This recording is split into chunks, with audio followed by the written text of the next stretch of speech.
You can go here, this way probably.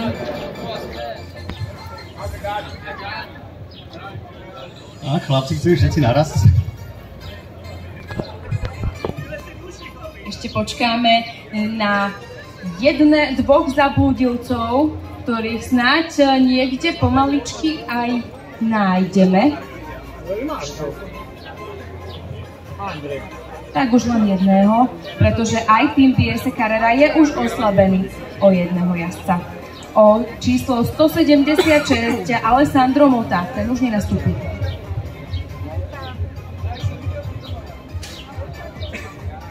Kamzik Tatrik rozťahuje kopítka alebo ruky. Kto nám chýba? Tak, priatelia, Viese Carrera, taliansky tým číslom 171 Davide Donati, 172 Andrea Di Amato, 173 Lorenzo Galimberti, 174 Filip Gruščínsky, 176 Alessandro Motta, 177 Marco Oliosi a 175 bol Andrea Montoli. Tým Viese Carrera. No a v tomto týme začínal aj Martin Smrček, ten už oblieka dres iného týmu, ktorého predstavíme. Ďakujeme vám veľmi pekne, no a my už pozývame na pódium tým Bingo Alvebe. Guys, you can go here to the stage. Pro tým z Belgicka vidíte aj zelený dres, to už je prvý z našich vzácnych, teda držiteľ momentálne zeleného dresu ako lídra bodovacej súťaže. S číslom 82 teda Dmitri Pejske z Belgicka. 85 má Kjelle Fermot.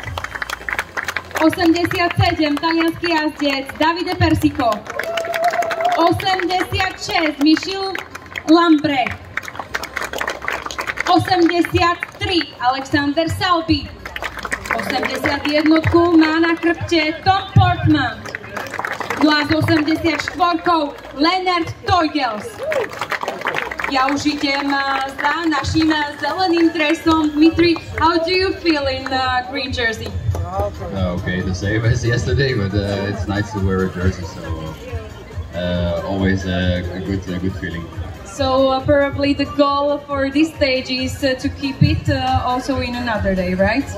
Yeah, the first sprint is after 18K, so maybe it will be sprint for a bonus seconds. So we'll see. I think especially tomorrow will be an important stage for the jersey. Thank you very much and good luck. Thank you guys. Ďakujeme veľmi pekne.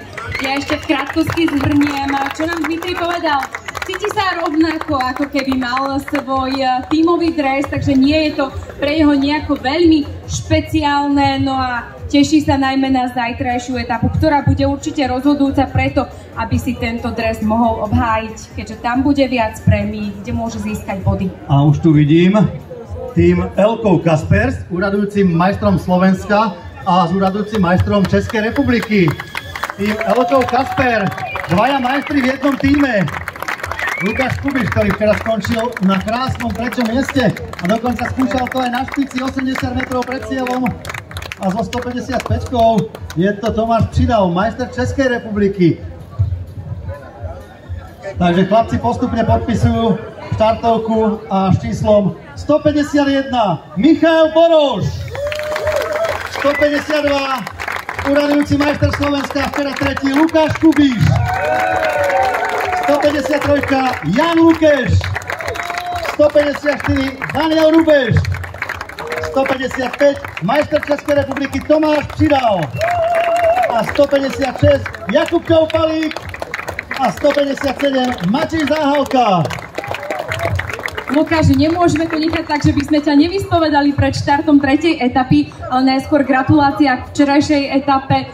Tretí, máš aj taký, môžem povedať, že scalp Juliana Alaphilippa, ako sa cítiš? Samozrejme, cítim sa dobre, musím poďakovať len chalanom, pretože naozaj v tom závere odviedli neskutočnú robotu. aby ma tam doviezli a naozaj, no, chýbalo kúsok, vytuhol som do toho záveru neskutočne, ale nespokojný s tým tretím miestom určite. Zostala aj sila na dnešnú etapu? Ten dojazd bude o niečo jednoduchší, opäť je to trošku do kopca, poznám to, pretože už som tam finišoval raz vlastne na tých dňoch Dubnice počas juniorských kategórií, takže budem sa to snažiť nejako zopakovať a verím, že budeme spokojní opäť. Ďakujeme veľmi pekne, držíme palce, aby ste boli a aby sme boli aj my teda. To bol tým Elko Kasper. Ďakujeme veľmi pekne, chlapci. A ja musím ešte touto cestou vedeniu týmu poďakovať, že Lukáša Kubiša nám pripravujú na olympiádu a program týmu prispôsobili Lukášovmu olympijskému kalendáru alebo olympijskej príprave. Takže ďakujeme aj vedeniu týmu Elko Kasper.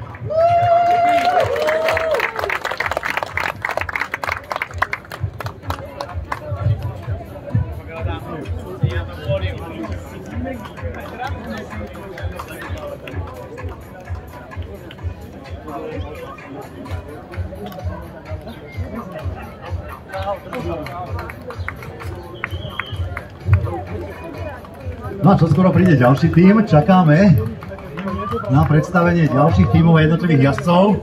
Áno, v poradí by mal byť holandský kontinentálny tím Volker Wessels. No ja využijem túto chvíľu.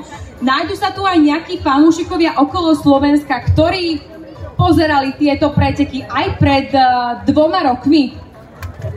Tak určite si pamätáte ten dojímavý moment v Košiciach, keď dvaja jazdci práve z tohto týmu ruka v ruke pretínali cieľovú pásku. Nikto z pelotonu nevedel, že sú pred nimi, no všetkých prekvapili. Bol to práve Jasper Haas spolu s Petrom Schultingom, ktorý tento rok nenastúpi. Bolo to naozaj krásne a ako nám chlapci včera v rozhovore povedali, tak chceli by zopakovať aj tento rok nejaké prekvapenie, tak som zvedavá, že ako to dopadne.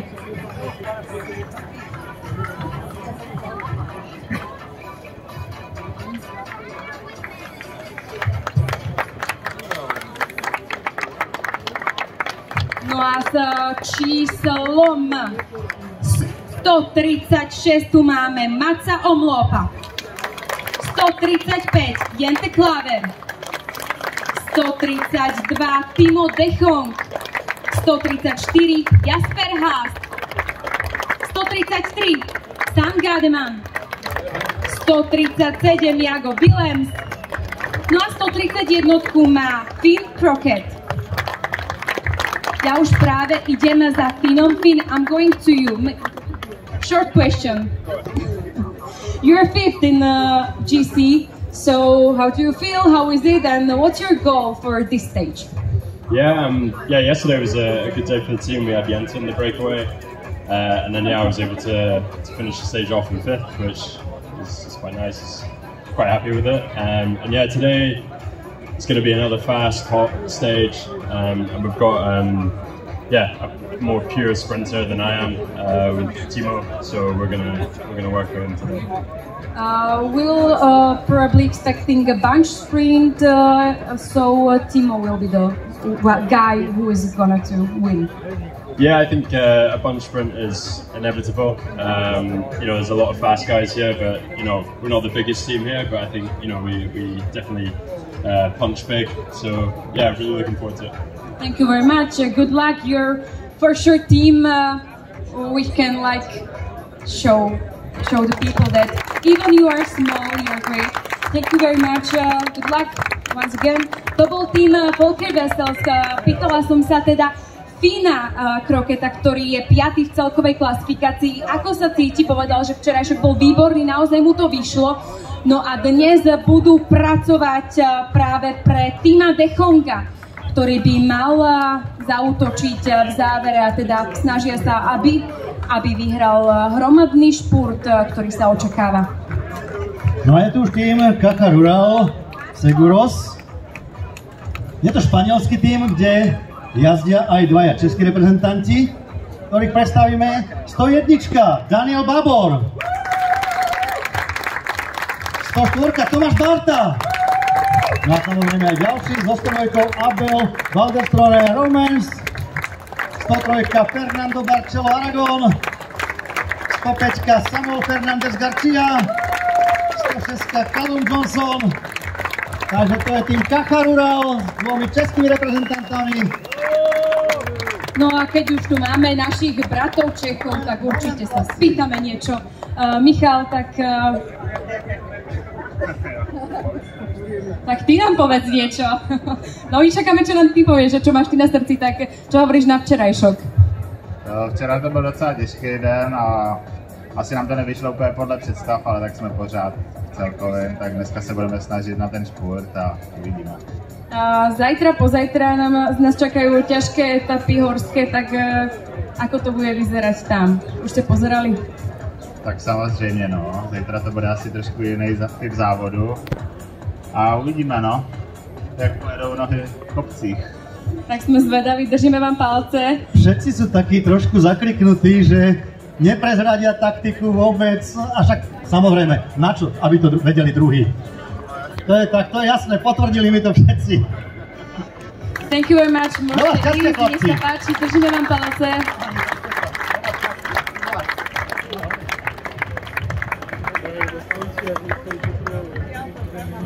Koho tu máme ďalší tím? Koho môžeme očakávať?